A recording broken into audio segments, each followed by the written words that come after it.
عرب میں اسلام نہیں آیا تھا تب وہاں کے کیا حالات تھے؟ کعبے کی چابی جس قبیلے کے پاس ہوتی تھی وہ عرب کا سب سے معتبر ترین قبیلہ ہوا کرتا تھا۔ قبائل کون کون سے تھے؟ پورے مکے کے تمام قبیلوں کو جتنی دیر قحط رہا ہے، سال 2 سال کا ٹائم ہے، وہ جس بندے کے گھر سے سب کو کھانا ملتا رہا وہ سرکار ہاشم ہے۔ خیبر کا قلعہ کموس کا سارا علاقہ یہ یہودیوں کا تھا۔ بنی اوس بنی خزرج کے جتنے علاقے تھے وہ عیسائیوں کے تھے۔ نبی کریم صلی اللہ علیہ وآلہ وسلم کی ولادت سے پہلے کے حالات خراب ہو گئے تھے؟ کوئی مسلمان عورت جس نے کلمہ پڑھا ہے وہ کسی کافر کے گھر میں نہیں رہے گی۔ تمام لوگوں کے نکاح ختم ہو گئے۔ سرکار عبد المطلب نے کہا کہ ایک دوسرے سے پرے ہو جاؤ، اپنے کپڑے اتارو اور ان کو جلا دو۔ جو ان کا لاسویر ہوگا وہ بھی عرب کے علاقے میں آئے گا۔ کال کی اوتار میں تھا کہ اس کا ایک مددگار خانے کعبے کے دیوار کے اوپر معجزہ کر کے ظاہر ہوگا۔ وہ حضرت عبد المطلب کو پتا تھا۔ عرب کے معاشرے کو اسلامی تاریخ میں بے حد اہمیت حاصل ہے، لیکن اسلام سے پہلے عرب میں کون کون سے مذاہب تھے؟ عرب کے مشہور قبائل کون سے تھے اور مشہور پرسنالٹیز کون کون سی تھی؟ عرب کے معاشرے میں کیسی کیسی توہمات تھیں؟ یہ سب باتیں جاننے کے لیے آج کے ایپیسوڈ کو اینڈ تک ضرور دیکھیں۔ ہماری زیادہ تر آڈینس نے ابھی تک چینل کو سبسکرائب نہیں کیا۔ اگر آپ کو لگتا ہے کہ اپنے پوڈ کاسٹ کے ذریعے میں آپ کو ویلیویبل کنٹینٹ دے رہی ہوں تو سنو پوڈ کاسٹ سپر نیچرل کو ابھی سبسکرائب کیجیے۔ آج کے پوڈ کاسٹ میں ایک تو اسلامک ہسٹری پہ بات کرنا چاہتے ہیں، لیکن آپ سے جاننا چاہتے ہیں کہ جب عرب میں اسلام نہیں آیا تھا تب وہاں کے کیا حالات تھے؟ ہمارے ہاں عرب کے بارے میں یہ کہا جاتا ہے کہ وہ بہت زیادہ بیکورڈ تھا، یہ تھا۔ کسی حد تک وہ ٹھیک بھی ہے، لیکن عرب کوئی عام سا علاقہ نہیں تھا۔ یعنی اللہ نے جہاں پہ جس علاقے میں اپنا گھر بنایا ہو اور حضرت ابراہیم علیہ السلام کو کہا ہو کہ میرے گھر کو اعتکاف کرنے والے، رکوع و سجود کرنے والے اور جو ہے وہ عبادت گزاروں کے لیے پاک کرو، سبحان تو اللہ۔ وہ زمین عام سی زمین نہیں ہو سکتی۔ دوسری بات یہ ہے کہ نبی کا کام ہوتا ہے صفائی۔ بیسیکلی نبی کا کام یہ ہوتا ہے کہ اقدار کی صفائی، کردار کی صفائی، دین کی صفائی اور جو اللہ کے احکامات ہیں ان کی صفائی، پیوریفیکیشن نبی کا اوریجنل ایک کام ہوتا ہے۔ نبوت جب بھی آتی ہے وہ پاکیزگی عطا کرتی ہے، ماحول کو بھی، وہ آپ کے کردار کو بھی، آپ کے ایمان کو بھی۔ تو اس کا مطلب ہے کہ جہاں پہ سب سے زیادہ پاکیزگی کی ضرورت تھی وہاں کائنات کی سب سے بڑی ہستی سرکار ختمی مرتبہ سرور انبیاء صلی اللہ علیہ وآلہ وسلم کو جو ہے وہ وہاں مبعوث کیا۔ بے شک ایک وہ معاشرہ جہاں پہ انبیاء اور ان کی اولاد رہی، یعنی یہ وہ علاقہ ہے جس کے بارے میں ہم نماز میں پڑھتے ہیں درود ابراہیمی میں کہ آباء و اجداد رسالت مآب کے وہ کون ہے؟ آل ابراہیم۔ حضرت ابراہیم، حضرت اسماعیل نے وہ گھر بنایا، یعنی آدم علیہ السلام کے دور سے تھا، ایسے حضرت ابراہیم نے اس کو جو ہے وہ دوبارہ پاکیزگی دی، دوبارہ اس کو بنایا، اور آج بھی حج اور مناسک جو ہیں وہ حضرت ابراہیم اور ان کی اولاد سے بی بی ہاجرہ سے منسوب ہیں، اور وہاں پہ انہی کی اولاد آباد تھی۔ لیکن ہوا یہ کہ جس طرح حضرت نوح علیہ السلام کا بیٹا ان کی اولاد ہوتے ہوئے بھی اللہ نے ڈس آن کر دیا، اسی طرح ابو لہب عبد المطلب علیہ السلام کا بیٹا ہوتے ہوئے بھی ڈس آن ہو چکا تھا۔ اسی طرح بہت سارے لوگ تھے جو ان قبیلوں میں تھے۔ اچھا، قبیلوں کی آپ نے بات کی، قبائل کون کون سے تھے عرب میں؟ میں بتاتا ہوں بیٹا، عرب میں چونکہ بہت سارے قبائل تھے، اور عرب کا معاشرہ، صرف تھوڑا سا پہلے ان کا سوشل سٹرکچر بتا لوں، پھر آپ کو بتاتا ہوں کہ کون کون سے بڑے قبیلے تھے اور کون کون سے بالکل ٹھیک وہاں پہ تھی۔ عرب کا جو معاشرہ تھا وہاں پہ ڈیموکریسی نہیں تھی، عرب کے معاشرے میں مونارکزم بھی نہیں تھا، بادشاہت بھی نہیں تھی۔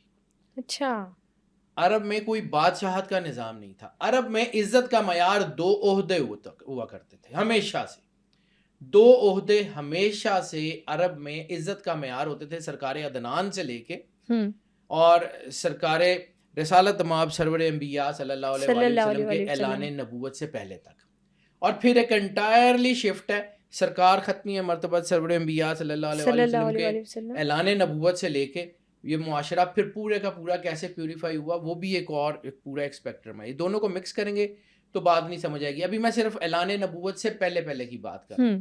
ٹھیک ہو گیا۔ عرب کا معاشرہ 2 عہدوں کے اوپر کھڑا تھا، ایک جس کے پاس کعبے کی چابی ہوتی تھی، متولیت اسے کہتے ہیں۔ کعبے کی چابی جس قبیلے کے پاس ہوتی تھی وہ عرب کا سب سے معتبر ترین قبیلہ ہوا کرتا تھا۔ کعبے میں بت رکھے ہوئے تھے، ہر قبیلے کی اس میں جا کے انہوں نے جو ہے وہ اپنی اپنی ریلیجس پریکٹسز کرنی ہوتی تھی. یہ جو گھر ہے سرکار عدنان سے لے کے، یعنی جس کے بارے میں رسالت مآب کے بارے میں یہ کہا جاتا ہے کہ یہ مقدس صلبوں کا خاندان ہے، یہ ایک اللہ کے چنے ہوئے لوگ تھے. سبحان اللہ. یہ سارے کے سارے وہ تھے جو سلیکٹڈ تھے. میں آگے آ کے آپ کو بتاتا ہوں کہ یہ لوگ کیوں جو ہے وہ نہیں تھے. یہ دین ابراہیمی کے پیور پیروکار تھے. بالکل ٹھیک ہو گیا. اب کعبے میں چونکہ بہت سارے لوگ تھے، اس کے سوشل چیزیں تھیں، لیکن یہ لوگ کبھی بھی بت پرست نہیں رہے. نہ سرکار ہاشم کے بارے میں کسی تاریخ میں کسی جگہ یہ ہے کہ آپ نے کبھی خدائے واحد کے سوا کسی کے سامنے سر جھکایا ہو. نہ سرکار عبد المطلب علیہ الصلوۃ والسلام نے کسی کے بھی آگے سوائے اللہ کے سر جھکایا ہو.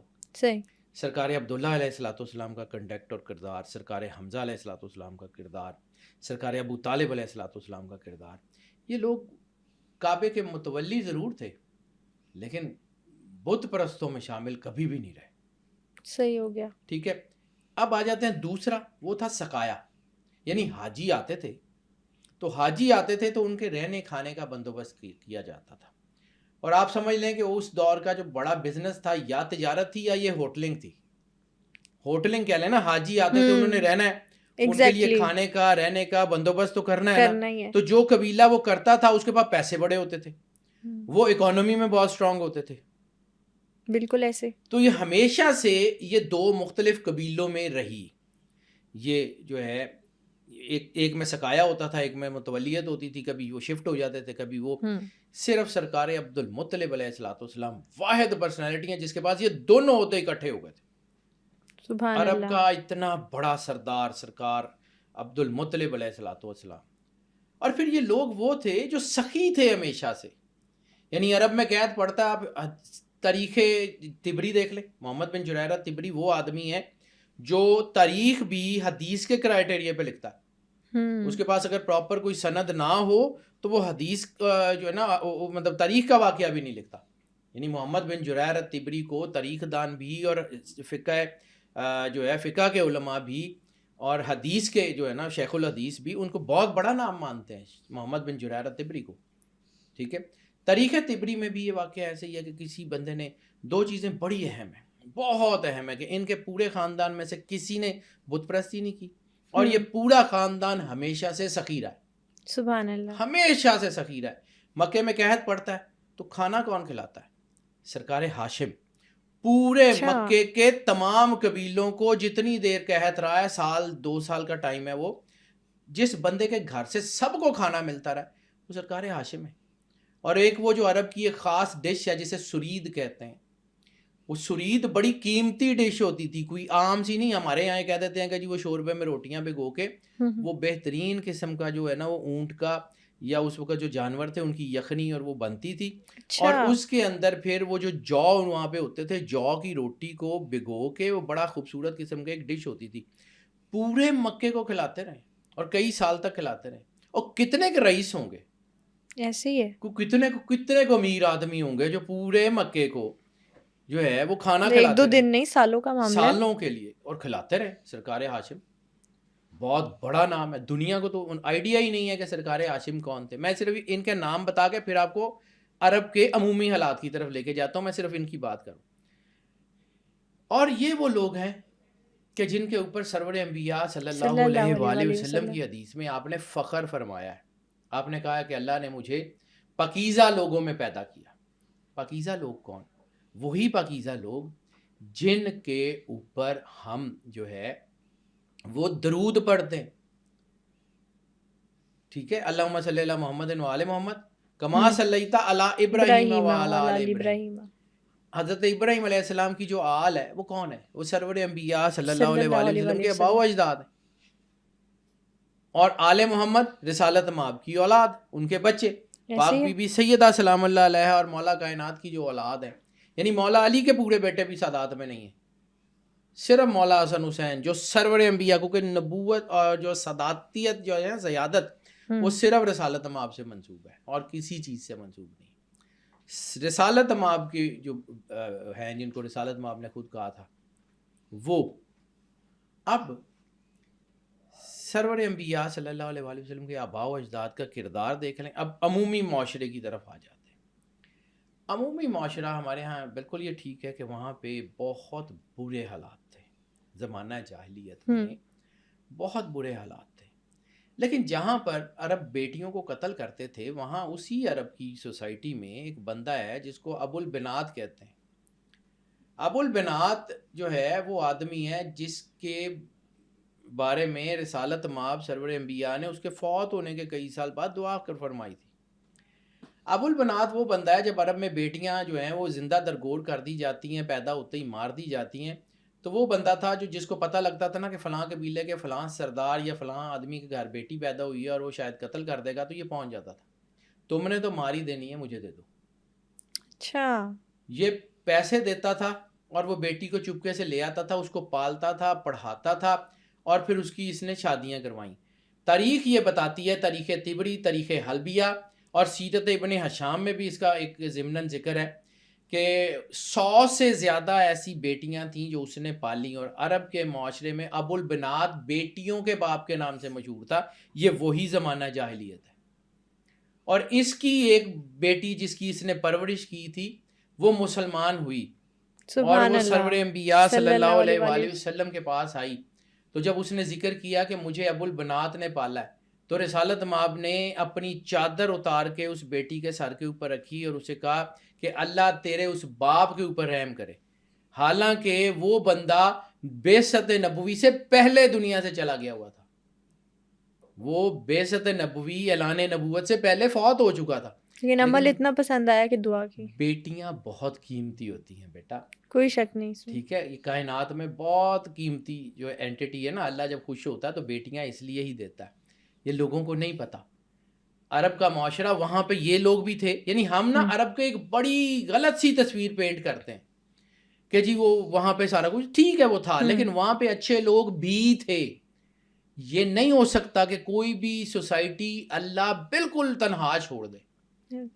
پھر آپ نے جو ہے وہ ایک پرانا ذکر سنا ہوگا, ابو البنات تو خیر بہت بڑا آدمی, ایک اور ذکر سنا ہوگا حلف الفضول. فضل نام کے کچھ لوگ تھے, 5 لوگ تھے یا 3 لوگ تھے, جن کا 3-4 کا یا 5 کا نام فضل تھا.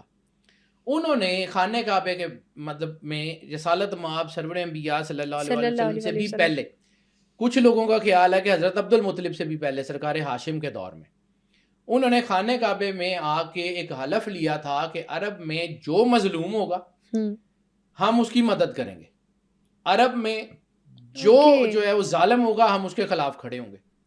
اور وہ 4 یا 5 لوگ نہیں تھے, وہ 4 یا 5 قبیلے تھے جن کے پیچھے ان کی اپنی اپنی آرمیز تھیں, جن کے پیچھے, تو انہوں نے بھی تو سوسائٹی میں اچھا کام کرنے کی کوشش کی. بالکل ایسے ہی ہے. ہم ان کو بھول جاتے ہیں, ہم کہتے ہیں کہ جی وہ نہیں تھے, وہ بہت بڑے بڑے لوگ تھے. وہ حلف الفضول تو ہمیں پنجاب کی ٹیکسٹ بک بورڈ میں جب میں کبھی پڑھتا تھا, یعنی آج سے 40 سال پہلے کی بات کروں, تو ہمارے ٹیکسٹ بک میں ہوتی تھی, پھر نکال دی گئی. کیونکہ ڈیلیبریٹلی میں بار بار آپ کو کہتا ہوں کہ ہمارے بچوں کو جو پڑھایا جا رہا ہے نا, وہ بچوں کو علم دینے کے لیے نہیں, بچوں کا بیڑا غرق کرنے کے لیے پڑھایا جا رہا ہے. انفارمیشن پہنچ نہیں پاتی نا, کیونکہ ہم لوگ بھی جب بات کرتے ہیں نا تو ہمیں یہ کہا جاتا ہے کہ جی یہ کیسے آپ نے کہاں سے نکال لیا. تو بھائی میں نے بھی تو کتابوں سے ہی پڑھا, اب دنیا نے پڑھنا چھوڑ دیا ہے تو اس میں میرا تو کوئی قصور نہیں. ایسے ہی اب تو جدید ٹیکنالوجی کا دور ہے, اب وہ جدید ٹیکنالوجی میں سارا کچھ بیٹا, اصل میں ہماری ساری چیزیں چلی گئیں ان امپیریل پاورز کے ہاتھ میں. میں نے ایک دفعہ پہلے بھی ایک پوڈ کاسٹ میں ذکر کیا تھا کہ ہمیں تو انہوں نے بانٹ دیا شیعہ سنی وابی میں. بالکل, ہمیں تو انہوں نے بانٹ دیا کہ یہ سنیوں کا ہے, یہ شیعوں کا ہے. حالانکہ ایک رسالت مآب سرور انبیاء سب کے ہیں, کوئی شک نہیں. ایک اللہ, ایک رسول, ایک کتاب جس سے سرکار ختمی مرتبہ سرور انبیاء صلی اللہ علیہ وسلم نے محبت کی, یا جس نے رسول اللہ سے محبت کی اس کی محبت واجب, جس نے سرور انبیاء صلی اللہ علیہ وسلم سے دشمنی کی یا جس سے رسول اللہ نے دشمنی کی اس سے دشمنی واجب. دین کی بیسس تو یہ ہے. باقی تو عبادات ہیں, عبادات کی بنیاد پہ کہ جی وہ ہاتھ ایسے باندھتے ہیں, وہ ہاتھ ایسے نہیں باندھتے. ہم نے بہت ساری چیزیں آپس میں بانٹ لی ہیں, حالانکہ بیسس وہی ہیں. عرب کا معاشرہ جہاں بہت گرا ہوا تھا وہاں پہ بہت بڑے لوگ بھی ہوئے ہیں. یعنی اس عرب کے معاشرے میں ہم نے جو ہے وہ حضرت پاک بی بی خدیجہ الکبریٰ سلام اللہ علیہا کا نام سنا ہے. لیکن پاک بی بی خدیجہ الکبریٰ سلام اللہ علیہا کے والد خویلد کا کردار کبھی پڑھا؟ ان کا تو کبھی نام بھی نہیں کسی نے پڑھایا، خدیجہ بنت خویلد. صحیح کہہ رہے ہیں. وہ خویلد کون تھے؟ وہ کون سے آدمی تھے؟ اور وہ بھی بت پرست نہیں تھے. اچھا ابھی آپ نے نا سر بت پرستی کی بات کی، جو مذہب تھا صرف بت پرستی تھی اس وقت؟ دیکھو بیٹا اس وقت دین ابراہیمی بھی تھا، لیکن دین ابراہیمی کو گزرے ہوئے بہت سال ہو چکے تھے. سرکار ابراہیم علیہ السلام کو گزرے ہوئے بہت سال تھے. وہاں یہودی بھی آباد تھے. یہ خیبر کا قلعہ قموس کا سارا علاقہ یہ یہودیوں کا تھا. صحیح. بنی اوس بنی خزرج کے جتنے علاقے تھے وہ عیسائیوں کے تھے ساتھ. اس کے علاوہ یہ ورقہ ابن نوفل کا نام بہت بڑا نام ہے. ورقہ ابن نوفل، جب پہلی وحی آئی اور بی بی خدیجہ نے اپنے کزن کو بلایا کہ یہ نشانی ہے مجھے اس کے بارے میں بتاؤ، تو وہ کون تھا؟ وہ ورقہ ابن نوفل اس وقت کا سب سے بڑا انجیل کا عالم تھا، جس نے وہ ساری نشانیاں سن کے بی بی پاک خدیجہ الکبریٰ کو کہا تھا کہ یہ آخری نبی ہیں جن سے تمہارا عقد ہوا ہوا ہے. اور ورقہ ابن نوفل کو ہم ویسے چھوڑ دیتے ہیں. اس کا ایک جملہ بہت کمال کا ہے جسے تاریخ البیہ نے بہت زبردست لکھا ہے، یہ پوری کتابوں میں موجود ہے، ہم پڑھتے نہیں نا، گزر جاتے ہیں. اس نے کہا تھا کہ یہ جو نشانیاں ہیں نا یہ آخری نبی کی نشانیاں ہیں.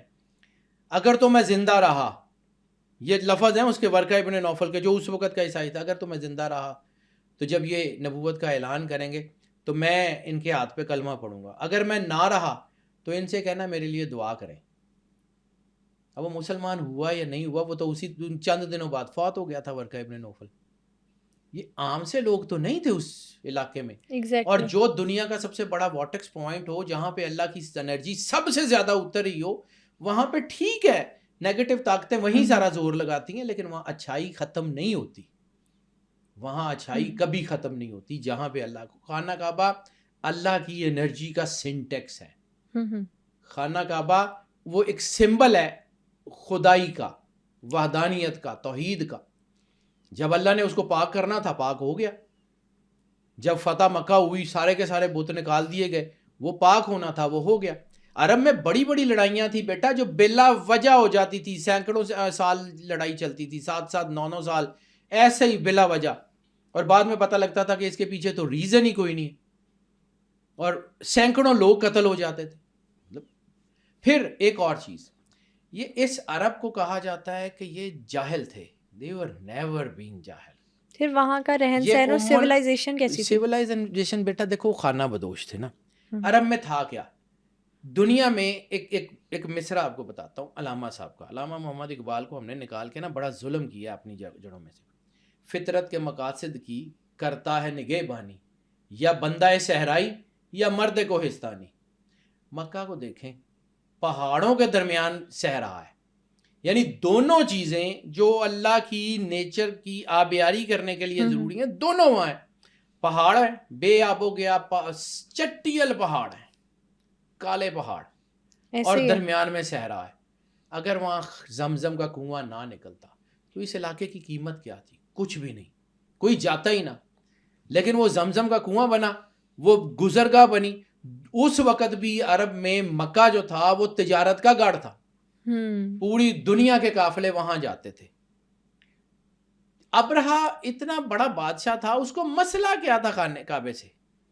صرف اکنامیکل ریزنز تھیں، یا اس نے جو اپنا وہ بنایا تھا چرچ وہ والا، وہ سونے کا جو چرچ تھا، ادھر لوگ جاتے نہیں تھے، آتے خانے کعبے کی طرف تھے.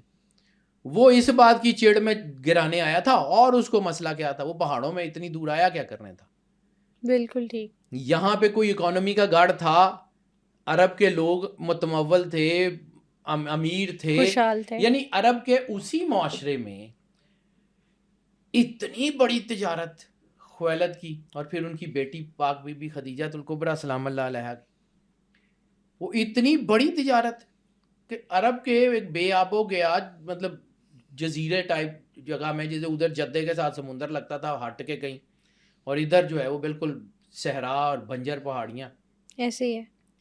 تو وہ پھر بھی تاجر تھے، اور بڑے امیر تاجر تھے. یعنی سرکار ہاشم کا میں نے ابھی ذکر کیا ہے، تو اگر اتنے سال انہوں نے کھلایا ہے تو پیسے تھے تو کھلایا نا. ایسے ہی ہے بالکل. کاروبار تجارت کرتے تھے تو امیر تھے نا، بیک اپ تھا ان کا، تبھی تو پاسبل ہو سکا. سرکار عبد المطلب عبد المطلب علیہ الصلوۃ والسلام کا ذکر کرتا ہوں، میں آپ کو بتاتا ہوں کتنے بڑے سائنٹسٹ تھے. لوگوں کو تو صرف نام پتا ان کا. وہ جتنے بڑے سائنٹسٹ سرکار عبد المطلب ہوئے آپ کی سوچ ہے، وہ جتنی بڑی میتھمیٹیشین وہ تھے آپ کی سوچ ہے. آپ نے تو کبھی پڑھا ہی نہیں، آپ کو تو پتہ ہی نہیں وہ کون تھے. خویلد کی جو جتنی بڑی تجارت تھی وہ عام سی تجارت تھی، اور وہ بانٹتے تھے، وہ سخی تھے، وہ لوگوں کو دیتے تھے. یہ کبھی زندگی رہی نا تو یہ کہانی آپ کو سناؤں گا کہ بی بی پاک خدیجہ الکبریٰ کی شادی کیسے ہوئی، کیا سرکمسٹانسز تھے، کیسے رسالت مآب کا عقد ہوا. یہ پوری ایک لمبی کہانی ہے، پھر کبھی رہی زندگی رہی تو اس کے اوپر بات کریں گے. لیکن اس عرب کے معاشرے میں جہاں تباہی تھی نا وہاں روشنی موجود تھی. جس طرح راکھ کے ڈھیر کے اندر آگ موجود ہوتی ہے، ذرا سی ہوا لگے وہ پھر وہ اپنی عروج پہ آ جاتی ہے. سرور انبیاء صلی اللہ علیہ وآلہ وسلم کی ذات وہ ذات ہے جس نے عرب کی کایا پلٹ دی، جس نے عرب کو بالکل آل ٹوگیدر بدل کے رکھ دیا. عرب کہاں سے کہاں پہنچ گیا. وہ ایک اتنی سی جو ہے نا وہ چیز ہے جس کو ہم نگلیکٹ کر جاتے ہیں. عرب کے اندر بہت اچھے لوگ تھے، برے بھی تھے، بت پرست تھے، ظالم تھے، لڑتے جھگڑتے تھے، لیکن کچھ لوگ بہت اچھے بھی تھے. ان لوگوں کی وجہ سے معاشرہ قائم تھا، اور اس گھر کے سینٹر کا نام بنو ہاشم تھا. قریش کے قبیلے تھے، قریش کے قبیلوں کے اندر جو ہے وہ بنو ہاشم کا گھر بہت بڑا تھا. یعنی ہاشم ابن عبد مناف کی اولاد میں ایک قبیلہ جو ہے وہ ادھر سے چلا گیا، ایک حرب کا قبیلہ تھا، ایک قریش کا قبیلہ تھا، قریش میں بنو ہاشم کا قبیلہ تھا. پھر اسی طرح اوس خزرج کے قبیلے تھے. پھر اسی طرح یہ قلعہ کموس والی سائڈ پہ یہودی آباد تھے. تو یہ جو ہے نا یہ مدینے والی سائڈ اور تھی، مدینے میں یہ اوس خزرج کے علاقے تھے، یثرب ادھر تھا. مکے کے ارد گرد کے علاقے جو تھے وہاں پہ بھی بہت سارے ایسے علاقے تھے جہاں پہ جو ہے وہ یمبو کا علاقہ آج بھی ایک شہر ہے. تو یمبو میں وہاں پہاڑ تھے. وہ وہاں پہ جو پہاڑ تھے وہ تھوڑے سے یعنی مدینے اور مکے کے درمیان کا علاقہ ہے، وہ نخلستان کا علاقہ تھا، وہاں پہ گرینری تھی. تو جب لوگ یہاں سے مطلب جو ایسے ہم چھٹیاں گزارنے یا کچھ، تو وہ ان کے لیے یمبو جو تھا نا وہ اس دور کا گلگت بلتستان کہہ لیں کہ وہ ذرا گرین ایریا تھا. یمبو میں آبشاریں تھیں، پہاڑ تھے. وہ مدینہ جاتے ہوئے راستے میں آتا تھا. تو یہ سارے علاقے وہاں پہ تھے نا بیٹا اس پوری سوسائٹی میں. اب آ جاتے ہیں کہ جی اس سوسائٹی کو بدلا کیسے. تو سب سے پہلے چونکہ یہ وراثت تھی حضرت ابراہیم علیہ السلام کی، اور جس طرح اللہ اپنی مشیت کا جو ہے وہ حفاظت کا ذمہ اس نے خود لیا نا قرآن پاک کا، تو دین بھی اللہ نے جب بھیجا نا تو اللہ اگر کہتا کہ ان الدین عند اللہ الاسلام، کہ اگر کوئی دین ہے اللہ کے نزدیک تو وہ اسلام ہے، اس کے علاوہ کوئی دوسرا دین تو ہے ہی نہیں، دین ہے ہی اسلام. تو وہ جو دین ہے اس کی حفاظت بھی اللہ خود ہی کر رہا تھا نا. ایک نبی آیا، لوگوں نے تکذیب کی، اللہ نے دوسرا بھیج دیا. ایک کتاب آئی، لوگوں نے اس میں تحریف کی، پھر دوسری کتاب آ گئی. اب نبی آخری تشریف لانے ہیں اس عرب کے معاشرے میں، اور کتاب بھی آخری آنی ہے. تو اس سے پہلے اس کا انتظام بھی تو ہو رہا تھا. نبی کریم صلی اللہ علیہ وآلہ وسلم کی ولادت سے پہلے کے حالات خراب ہو گئے تھے، بگڑ گئے تھے؟ دیکھو بیٹا وہاں پہ حالات تو خراب تھے، ٹھیک بھی تھے خراب بھی تھے، کیونکہ وہاں پہ چیزیں چل رہی تھیں. سرکار عبد المطلب علیہ السلام نے کبھی بت پرستی نہیں کی، سرکار ہاشم نے کبھی بت پرستی نہیں کی، سرکار عبداللہ علیہ الصلوۃ والسلام کے بارے میں شک شبہ بھی نہیں ہے. سرکار حمزہ علیہ الصلوۃ والسلام، سرکار ابو طالب علیہ الصلوۃ والسلام، یہ وہ گھر ہے جو بالکل پیور تھے. جیسے آپ سمجھ لیں کہ کیچڑ کے درمیان ایک کمل کا پھول کھلتا ہے نا، تو عرب کے اس سارے معاشرے میں یہ جو بنو ہاشم کا گھر تھا نا، یہ اس کمل کے پھول کی طرح تھا جو بالکل علیحدہ تھا، وہ اس کا حصہ نہیں تھے، لیکن ارد گرد تھے. یعنی اسی گھر میں ابو لہب بھی تھا، اسی گھر میں اور بہت سارے لوگ بھی تھے. سرکار ہاشم کے بعد سرکار عبد المطلب اس اینٹی کے بہت مضبوط کڑی ہیں، کیونکہ میں نے عرض کیا تھا کہ دو خاندان تھے جن کے پاس، ایک کے پاس متولیت، ایک کے پاس سقایا، دونوں رہتے تھے. سرکار عبد المطلب کی جو والدہ تھیں وہ اس خاندان سے تھی جن کے پاس سقایا ہوتا تھا، اور سرکار عبد المطلب کے والد جو تھے وہ اس خاندان سے تھے جو خانہ کعبہ کے متولی تھے.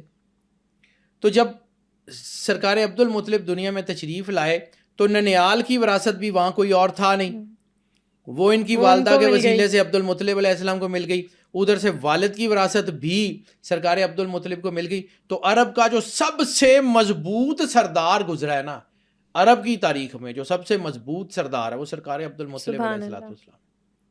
اور ہم جب یہ علم اعداد کی بات کرتے ہیں، آج میں جس کو پڑھتا ہوں نا، تو میں جس ہستی کو، جس پرسنالٹی کو آئیڈیلائز کرتا ہوں علم اعداد میں، وہ سرکار عبد المطلب علیہ السلام ہے. انسانی تاریخ میں آپ عبد المطلب علیہ السلام کو کون سی پرسنالٹی سمجھتے ہیں؟ علم اعداد میں جتنی بڑی پرسنالٹی، جتنی محکم ترین پرسنالٹی سرکار عبد المطلب علیہ السلام ہے. آپ کی سوچ ہے، یعنی اس سے بڑا معجزہ، یعنی بہت سال بعد حدیث قدسی آتی ہے کہ یا رسول اللہ ہم آپ کو نہ بناتے تو کائنات میں کچھ نہ بناتے. یعنی لولا کا لما خلقت الافلاق کا جو تاج کا اعلان ہوا ہے، بنا تو اللہ نے جب کون کہا تھا تب بھی سرور انبیاء صلی اللہ علیہ وآلہ وسلم کے سر کے اوپر تھا، وہ تو تھے. سرور انبیاء صلی اللہ علیہ وآلہ وسلم خود فرماتے ہیں کہ میں اس وقت بھی نبی تھا جب آدم مٹی اور پانی کے درمیان تھے. یہ تو موجود تھا، لیکن اعلان بہت بعد میں ہوا ہے. جب نبوت کا اعلان ہوا اس کے بعد حدیث قدسی جب آئی تو اس کا اعلان بعد میں ہوا، لیکن اس کو بہت پہلے سے جو شخص جانتے تھے نا، ان کا نام عبد المطلب علیہ السلام ہے. اب میں آپ کو صرف دلیل کے طور پہ ایک چھوٹی سی بات سناتا ہوں. والدہ نے سرور انبیاء صلی اللہ علیہ وآلہ وسلم کا نام احمد رکھا تھا، تو نام تو رکھ دیا تھا، پھر بدلا کیوں؟ نام تو احمد رکھ دیا گیا تھا، پھر حضرت عبد المطلب علیہ السلام نے محمد کیوں رکھا؟ پوری کائنات کی سنکرونائزیشن اگر دیکھیں نا، تو ایک میں نے آپ کو کہا تھا کہ پوری کائنات میں 2 عدد حکومت کرتے ہیں، 11 ایک 12 بتایا تھا. 12 اللہ کا عدد ہے، 11 سرور انبیاء صلی اللہ علیہ وآلہ وسلم کا عدد ہے. کون سے نام کا؟ محمد کے اعداد 12 ہیں، 92 ہیں، 9 اور 2 11. ٹھیک ہے، نام احمد تھا تو یہ پوری کائنات کے ساتھ سنکرونائز نہیں تھا. اوکے، سرکار عبد المطلب علیہ السلام نے نام محمد رکھا. اور اگر سرور انبیاء صلی اللہ علیہ وآلہ وسلم کے نام سے پہلے کسی کا نام محمد رکھا نہیں گیا تھا، تو پھر کس طاقت نے آ کے حضرت عبد المطلب علیہ السلام کو کہا کہ اس کا نام محمد رکھو؟ بات تو ہے سوچنے کی. اگر سرور انبیاء صلی اللہ علیہ وآلہ وسلم کا نام یونیک تھا، جو کہ ہمارا ایمان کا حصہ ہے کہ وہ یونیک تھا، پہلا نام ہی سرور انبیاء کا وہ جو تھا، اس سے پہلے کوئی نام محمد تھا ہی نہیں کسی کا، کس نے کہا تھا؟ جبرائیل تو نبیوں پہ آتے تھے، عبد المطلب علیہ السلام کو کس نے کہا تھا؟ ان کا اپنا نالج. جبرائیل تو نہیں آئے ہوں گے، ان کو کسی علم نے، کسی الہام نے، کسی چیز نے، کسی کنیکشن نے بتایا تھا نا کہ نام سرور انبیاء کا محمد. حالانکہ احمد رکھا جا چکا تھا پہلے، ماں نے بتایا کہ میں نے بیٹے کا نام احمد رکھ دیا، ان کا نہیں، وہ بھی ٹھیک ہے، یہ رکھنا ہے. علم اعداد کے، علم جفر کی جتنی بڑی پرسنالٹی سرکار عبد المطلب علیہ السلام ہے. آپ کی سوچ ہے. عبد المطلب کو آپ سمجھتے کیا ہیں؟ میں نے کہا تھا کہ بہت بڑے سائنٹسٹ ہیں. میں 3-4 چیزیں صرف ان کی زندگی کی آپ کو بتاتا ہوں جو انہوں نے کی ہے. آپ کی سوچ بھی نہیں ہے وہ کتنے بڑے. سب سے بڑا معجزہ تو یہی ہے، سرکار کا نام رکھا. بالکل، یہ بات شاید ہی پتا ہو. 92 اعداد کے نمبر پوری کائنات میں، ناؤن، پروناؤن، ورب، ایڈورب، ایڈجیکٹو، کسی کا بھی نام، یعنی ایون آپ ووڈ کے اعداد لے لیں، ووڈ میں سے کسی کی لکڑی کے اعداد، گھر کے، کسی جگہ کے، میرا نام، آپ کا نام، کوئی کائنات کا ناؤن، کوئی پروناؤن، کوئی کامن ناؤن، کوئی جو ہے وہ پراپر ناؤن، کوئی بھی، اس کے اعداد نکالیں تخلیق کے پیرامیٹر پہ. جب ہم گرو نانک کی بات کر رہے تھے تو میں نے آپ کو کہا تھا گرو نانک نے یہ فارمولہ ایوالو کیا تھا کہ 92 کے اعداد پوری کائنات کی ہر چیز کے اوپر حاوی ہیں. وہ 92 کون ہے؟ محمد سرور انبیاء صلی اللہ علیہ وآلہ وسلم. یہ نام رکھنا عبد المطلب کا معجزہ ہے. آپ کیا سمجھتے ہیں؟ اچھا، صرف یہی نہیں، ابرہا ہاتھیوں کا لشکر لے کے آیا جس کا سورہ فیل میں قرآن پاک میں ذکر ہے. مکے والے جب پناہ لیتے تھے نا، مکے والے جب کوئی مکے پہ حملہ ہوتا تھا تو مکے والے پناہ لیتے تھے خانہ کعبے سے ہٹ کے، وہ صفا سے اگلی والی سائڈ کے اوپر جایا کرتے تھے اس طرف. سرکار عبد المطلب نے مکے والوں کو کیا کہا تھا؟ ابو قبیس میں چلے جاؤ، ابو قبیس میں پناہ لے لو، مالک خود انتظام کرے گا. ٹھیک ہے، یہ میں صرف آپ کو وہ بات بتا رہا ہوں جو ہماری کتابوں میں لکھی ہوئی ہے اور ہم اس کو پڑھتے نہیں ہیں، ہماری نظر میں ہی نہیں گزرتی، ہم اس کو سمجھتے نہیں ہیں کہ یہ کہانی کتنی زبردست ہے. ابو قبیس میں کیوں بھیجا؟ جب بعد میں مکے والوں نے تحقیق کی تو ابابیلوں نے جس طرف سے آنا تھا، جس طرف سے پتھر مارنے تھے، اس کے کچھ پتھر کوہ صفا والی سائڈ پہ بھی گرے تھے، آگے جا کے کوہ صفا کے پیچھے طرف بھی گرے، ابو قبیس سائڈ پہ رہ گیا تھا. جس شخص کو یہ پتا تھا کہ ادھر سے ابابیل آئیں گے، ادھر کو پتھر ماریں گے، یہ علاقہ بچ جائے گا، کون تھا؟ پریڈکشن تھی ان کی. ٹھیک ہے. اور دوسری بات، سرکار عبد المطلب جو ہے وہ جس وقت ابابیلوں نے حملہ کیا ہے اور ہاتھیوں کے لشکر کے اوپر حملہ کیا ہے تو حضرت سرکار عبد المطلب خود مکہ چھوڑ گئے تھے؟ نہیں، وہ خانہ کعبے کے دروازے کے پاس بیٹھے ہوئے تھے. یعنی اگر لشکر حملہ کرتا تو سب سے پہلے کون شہید ہوتا؟ وہی. تو اتنا دلیر آدمی جو پورے لشکر کے سامنے اکیلا بیٹھا ہوا خانہ کعبے کے دروازے کے سامنے اور انتظار کر رہا ہے، اس کو پتا تھا، اتنی بڑی پرسنالٹی، ان کو پتا تھا کہ اللہ کرنے کیا جا رہا ہے. مشیت الہی کے رازوں سے واقف جو پرسنالٹی ہے ان کا نام ابو عبد المطلب علیہ السلام. سبحان اللہ.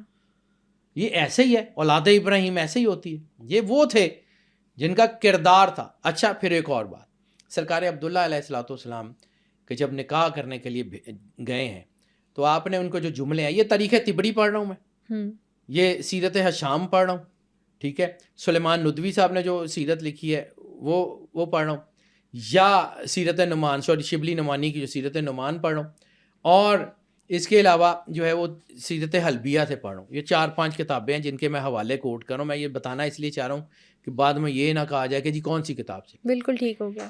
ان میں یہ سارے واقعات موجود ہیں. جب سرکار عبداللہ علیہ السلام کے نکاح کے لیے آپ لے کے جا رہے ہیں تو کیا کہا تھا؟ عبداللہ، اللہ نے اپنی سب سے بڑی امانت تم پہ اتاری ہے، اس کی حفاظت کرنا. سرکار عبداللہ علیہ السلام کو بھی پتا تھا کس نے آنا ہے دنیا میں، سرکار عبد المطلب کو بھی پتا تھا کس نے آنا دنیا میں، کون تھا، کس نے آنا ہے، یہ دنیا کو پتا تھا. ہمیں تو کہا جاتا ہے نا کہ سرکار عبداللہ علیہ السلام جو ہے وہ فوت ہو گئے تھے فلاں جگہ. سرکار عبداللہ علیہ السلام پہ حملہ کس نے کیا تھا؟ کون تھے جن کو یہ آئیڈیا تھا کہ آخری نبی نے آ جانا ہے، اس نے پوری امپائر کو غرق کر دینا ہے؟ یہ ان کے لوگ تھے جو پہلے سے انتظار کر رہے تھے. وہ جو بحیرہ راہب جب حضرت ابو طالب علیہ السلام لے کے گئے ہیں شام میں، وہ بحیرہ راہب نے دعوت کی ہے پورے قبیلے کی اور پورے قافلے کی، تو رسالت مآب کے ارد گرد پھرتا رہا، دیکھتا رہا کہ یہ بچہ کون ہے. اور پھر اس نے حضرت ابو طالب علیہ السلام کو کہا کہ اس بچے کو شام مت لے کے جانا، وہاں کے یہودیوں کو پتہ ہے یہ کون ہے، وہ شہید کر دیں گے.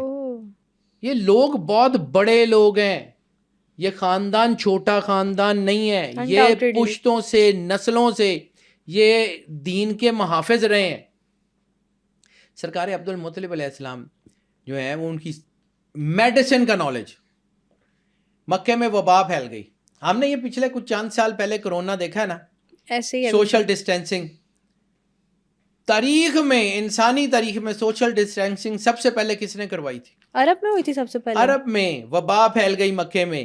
سرکار عبد المطلب نے کہا کہ ایک دوسرے سے پرے ہو جاؤ، ایک دوسرے کے قریب نہ ہو، اپنے کپڑے اتارو اور ان کو جلا دو. اور پھر کچھ عرصہ باہر رہنے کے بعد انہوں نے کہا تھا باہر آ جاؤ. یہ تبری نے، محمد بن جریر تبری نے لکھا ہوا. اس وقت سوشل ڈسٹینسنگ، کوارنٹین میں جاتے تھے، کوارنٹین کا کانسیپٹ عبد المطلب علیہ السلام نے دیا ہے عرب کی تاریخ میں. آپ عرب کو عام سے لوگ کہتے ہیں یہ القریٰ، یہ ایسے علاقہ نہیں تھا. 2 علاقے تھے دنیا میں جو ہے نا سنٹیکس تھا جن میں علم تھا. ایک القریٰ، یہ مکے اور اس کے ارد گرد کی آبادیاں، اور ایک ادھر وہ جہاں پہ انبیاء تھے بیت المقدس. 2 علم کے خزانے تھے، ٹھیک ہے. اور عرب کو اپنی زبان پہ بہت تھا، یعنی وہ باقیوں کو عجم کہتے تھے، اور عرب جو ہے وہ اس کو کہتے ہیں فصیح اور بلیغ. عرب میں خانہ کعبے کے اوپر جو 7 معلقات کا کانسیپٹ ہے، وہ دنیا کے بہترین رائٹنگ کے نمونے ہوا کرتے تھے، شاعری کے، نثر کے. ان سے اچھا تو رائٹر کوئی نہیں تھا.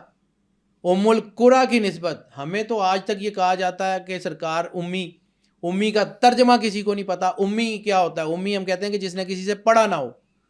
تو سرور انبیاء صلی اللہ علیہ وآلہ وسلم جو ہیں وہ اپنا تعارف کراتے ہیں نا، مدینہ العلم، میں علم کا جو ہے وہ شہر ہوں، علی بابو، علی ان کے باب ہیں. اور سرور انبیاء اپنا تعارف کراتے ہیں کہ میں تعلیم دینے کے لیے آیا ہوں، وَيُعَلِّمُ الْكِتَابَ، میں ان کو کتاب کی تعلیم دینے کے لیے آیا ہوں، والحکمہ، اور حکمت سکھانے کے لیے آیا ہوں. تو جو خود سکھانے کے لیے آیا ہو وہ خود پڑھا ہوا نہیں ہوگا, پاسبل نہیں ہو سکتا. ہم کہتے ہیں کہ جس نے یہاں سے پڑھا نہ ہو. اب دیکھو نا, فرض کیا بیٹا میں کسی ایک شہر میں رہتا ہوں, ٹھیک ہے, اور میں اپنی ایج کے کسی حصے میں کہیں دوسرے شہر میں چلا گیا. اب لوگ اس بنیاد کے اوپر کہ میں جس شہر میں رہتا ہوں اس وقت, یعنی جہاں میں پیدا ہوا تھا, جہاں میں بڑا ہوا تھا, اس شہر کو چھوڑ کے میں کسی اور جگہ آ گیا. میں مثال کے طور پہ دے رہا ہوں, اس کو سمجھنے کی کوشش کرنا, میں بتانا کیا چاہ رہا ہوں. یہاں پہ لوگ یہ دیکھیں کہ جی یہ تو کسی کالج میں گئے نہیں, کسی اسکول میں پڑھے ہی نہیں ہوئے. سرور انبیاء صلی اللہ علیہ وآلہ وسلم کی ڈائمنشن کیا ہے کہ میں اس وقت بھی نبی تھا جب آدم مٹی اور پانی کے تھے, تو اس دنیا کے لوگ ان کو پڑھائیں گے. وہ ادھر پوری کائنات کو پڑھانے کے لیے آئے ہیں, حکمت دینے کے لیے آئے ہیں. یہ یہاں کے دیکھ کے کہ یہاں کا استاد پڑھا سکتا ہے ان کو, کسی کی جرت ہے. اور دوسرا امی کا مطلب کیا ہے, امی ام القرا سے, ام القرا کے رہنے والے. اور دوسرا ایک اور اس کا مطلب ہے, کہتے ہیں ماں کو, کہتے ہیں ماں کو. امی وہ بندہ who is having the mother of knowledge, جس کے پاس علم کی بھی ماں ہے, وہ امی ہے. تو انہوں تو پتہ ہی نہیں سمجھ آئی کہ امی ہوتا کیا ہے. نبی الامی بالکل ٹھیک ہے, لیکن ام القرا کے رہنے والے, یا وہ پرسنالٹی جس کے پاس یہ ٹریڈیشنل علم کی بھی ماں موجود ہے, جو اس کے بہت بڑے جو ہے, آپ کو یہ سمجھ ہی نہیں آتی. آپ کو اگر سرور انبیاء صلی اللہ علیہ وسلم بادشاہ کونین کے بارے میں ایمبیگوٹیز ہیں, تو ان کے آباء و اجداد کے بارے میں آپ کا کیا خیال ہوگا؟ وہ کون سے لوگ تھے؟ یعنی عبد المطلب علیہ السلام نے مکے والوں کو کھانا کھلایا, قحط میں انہوں نے بھی کھلایا, انہوں نے مکے والوں کی مدد کی. ہمیشہ تجارت سب سے بہترین ان کے گھر کی ہوتی تھی. یہ مکے کے وہ سردار تھے جن کی طرف کوئی آنکھ اٹھا کے نہیں دیکھ سکتا تھا. بالکل ایسے ہی. ٹھیک ہے, اب سرکار ابو طالب علیہ السلام کی طرف آ جائیں. یعنی دو محکمے ہیں, سقایا اور متولیت خانے کعبے کی. سقایا چھین لیا گیا سرکار عبد المطلب کے بعد, کیونکہ رسالت مآب سرور انبیاء صلی اللہ علیہ وآلہ وسلم نے نبوت کا اعلان فرما دیا, اور عرب میں جو ہے وہ رسالت مآب کی مخالفت ہونی شروع ہوئی.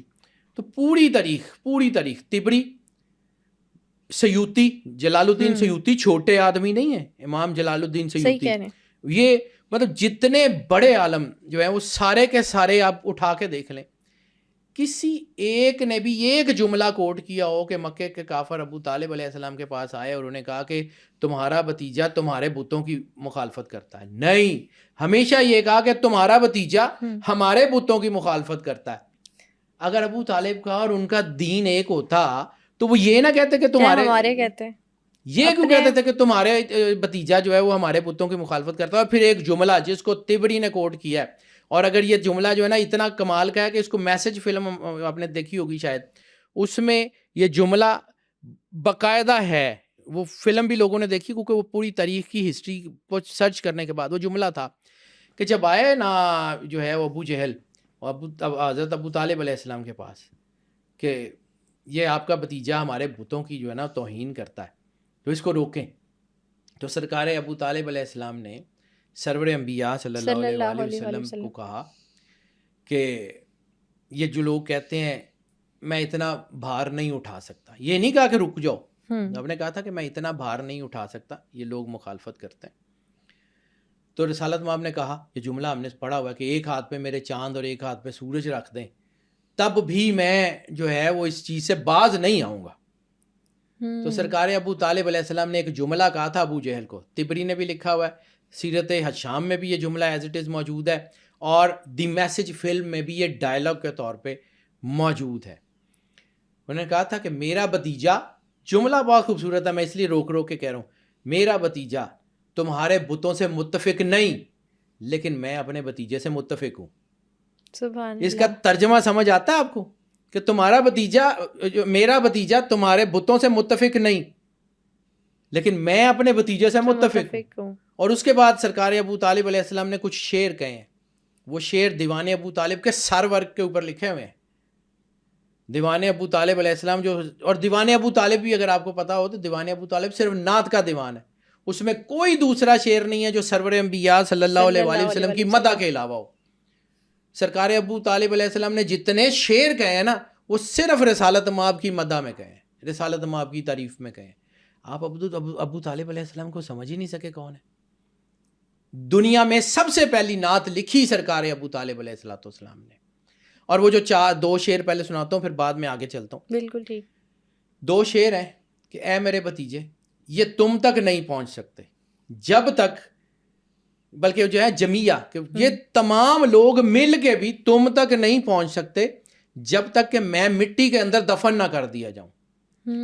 تم اپنے کام سے اپنی آنکھیں ٹھنڈی رکھو، میں تمہارے پیچھے پہاڑ کی طرح کھڑا ہوں. یہ ابو طالب علیہ السلام ہیں جنہوں نے ہمیشہ سہارا دیا سرور انبیاء. بتا دیا نا کہ میری سپورٹ ہے. ٹھیک ہے. اب میں نے وہاں پہ عبداللہ علیہ السلام کا ایک کوٹ کیا. اب ایک اور، سرکار عبد المطلب کو پتا تھا کس نے آنا گھر پہ، کس کی ولادت ہوگی، کیونکہ جب بی بی آمنہ نے جو ہے وہ اطلاع بھجوائی ہے سرکار عبد المطلب کو، آپ خانہ کعبے میں تھے، تو وہ جب تشریف لائے ہیں تو خانہ کعبے میں جب وہ ان کو اطلاع ملی تو خانہ کعبے کا دروازہ پکڑ کے کیا کہا ہے، وہ ان کی پوری تاریخ سرکار ہاشم سے لے کے عبد المطلب علیہ الصلوۃ والسلام سے لے کے سرکار جو ہے وہ عبداللہ علیہ الصلوۃ والسلام سے لے کے ان کی پوری تاریخ میں ایک جملہ آپ کو پہم ملے گا، الحمدللہ رب العالمین. یہ جملہ تو قرآن پاک میں بعد میں آیا ہے، اور ان کی زبان سے سرکار ہاشم نے جب کھانا کھلایا لوگوں کو تو اس وقت کیا کہ تمام تعریفیں اس اللہ کی ہیں جو تمام جہانوں کا رب ہے، اس نے ہمیں ذریت ابراہیم میں پیدا کیا اور ہمیں لوگوں کو کھانا کھلانے کی توفیق عطا فرمائی. سرکار عبد المطلب علیہ السلام جب سرور انبیاء صلی اللہ علیہ وآلہ وسلم کے ظہور کی اطلاع ملتی ہے، خانہ کعبے کا دروازہ پکڑ کے کہتے ہیں الحمدللہ رب العالمین کہ جس نے ہمیں ذریت اسماعیل میں مستحکم فرمایا. ان جملوں کا مطلب آپ کو سمجھ نہیں آتا وہ کیا ہے؟ پوری دنیا کو شکر گزاری کا پیغام دیا گیا ہے کہ ہمیں ذریت اسماعیل میں مستحکم فرمایا. اور کس کی اطلاع مل رہی ہے؟ سرور انبیاء صلی اللہ علیہ وآلہ وسلم کے ظہور کی، دنیا میں آنے کی.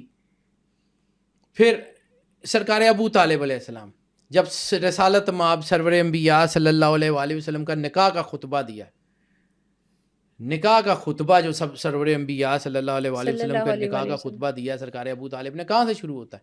الحمدللہ رب العالمین، کہ اس رب کی بڑی مہربانی ہے، اس تمام تعریفیں اس رب کی ہیں کہ جس نے ہمیں ذریت ابراہیم میں پیدا کیا، جس نے ہمیں مستحکم کیا اسماعیل کی ذریت میں، اور جس نے ہمیں اس سراج منیر سے منور کیا. رسالت مآب کی طرف اشارہ کر کے کہہ رہے ہیں سراج منیر، چمکتے ہوئے چاند سے منور فرمایا. آپ ابو طالب علیہ السلام کو سمجھ ہی نہیں پائے وہ کون ہے. ابو طالب علیہ السلام وہ پرسنالٹی ہیں، جب میں وہ بھی بات کیا نا کہ ابو طالب علیہ السلام، اب آپ کو آئیڈیا ہے کہ حضرت ہاشم کتنے امیر ہیں، سرکار عبد المطلب کتنے امیر ہیں، اور سرکار ابو طالب غریب کیوں ہو گئے تھے؟ کبھی یہ بھی سوچئے گا کہ وہ کیوں ہو گئے تھے؟ اتنے بڑے باپ کا، اتنے بڑے دادے کا پوتا، اور کیوں؟ کیا وجہ تھی اس کی؟ رسالت مآب سرور انبیاء صلی اللہ علیہ وآلہ وسلم کو جب وہ شام لے کے گئے نا، اور انہیں پتہ لگا کہ یہودی جو ہیں وہ اس نبی کے خلاف ہیں، اور یہ نبی جو ہے اس نے آنا ہے اور اس کے خلاف ہے، آپ نے ساری زندگی تجارت کے لیے پھر مکے سے باہر نہیں نکلے. اپنا مال لوگوں کو دے کے بھیجتے تھے، خود تجارت کے لیے کبھی باہر نہیں نکلے. رسالت مآب کے ارد گرد حفاظت. اچھا، ہم لوگ کہتے ہیں کہ مولا علی علیہ الصلوۃ والسلام جو ہے ہجرت کی رات میں رسالت مآب سرور انبیاء صلی اللہ علیہ وآلہ وسلم کے بستر پہ سو گئے، اور رسالت مآب نے کہا کہ علی یہاں سو جاؤ. ٹھیک ہے، موت سامنے کھڑی ہے، لوگ ننگی تلواریں لے کے کھڑے ہوئے. یہ تربیت کس نے کی تھی؟ کبھی سوچا ہے کہ اپنے بچوں کی تربیت رسالت مآب کی کے چچا سرکار ابو طالب علیہ السلام نے کی تھی؟ جب یہ شدید ترین تھا کہ رسالت مآب پہ حملہ ہوگا، مکے میں نبوت کا اعلان ہو گیا، مکے کے لوگ جو ہے وہ دشمن ہو گئے سارے کے سارے، تو رات کو رسالت مآب کو جس بستر پہ سلاتے تھے ان کو اٹھا کے بستر دوسرا کر دیتے تھے. کبھی وہاں اپنے بیٹے علی کو سلا دیتے تھے، کبھی جعفر طیار کو سلا دیتے تھے، کبھی عقیل ابن ابی طالب کو سلا دیتے تھے. اپنے بچوں کو ہمیشہ ابو طالب علیہ السلام نے رسالت مآب پہ قربان کرنے کے لیے تیار کیا. یہ ابو طالب علیہ السلام کی تربیت تھی.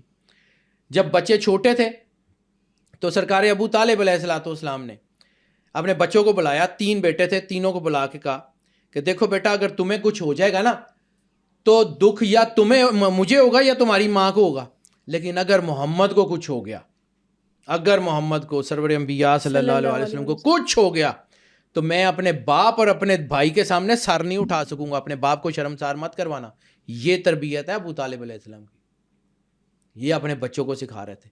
رسالت مآب کی جو والدہ تو دنیا سے پردہ کر گئی تھی بچپن میں، تو جنہوں نے اس کو ماں بن کے پالا سرور انبیاء صلی اللہ علیہ وآلہ وسلم کو، بی بی فاطمہ بنت اسد، وہ سرکار ابو طالب کی زوجہ، وہ مولا کائنات کی والدہ، اور وہ بی بی، یہ وہ کردار تھا مکے کا جو نبوت کے اعلان سے پہلے وہاں موجود تھے، جن کی وجہ سے یہ معاشرہ روشن ہے۔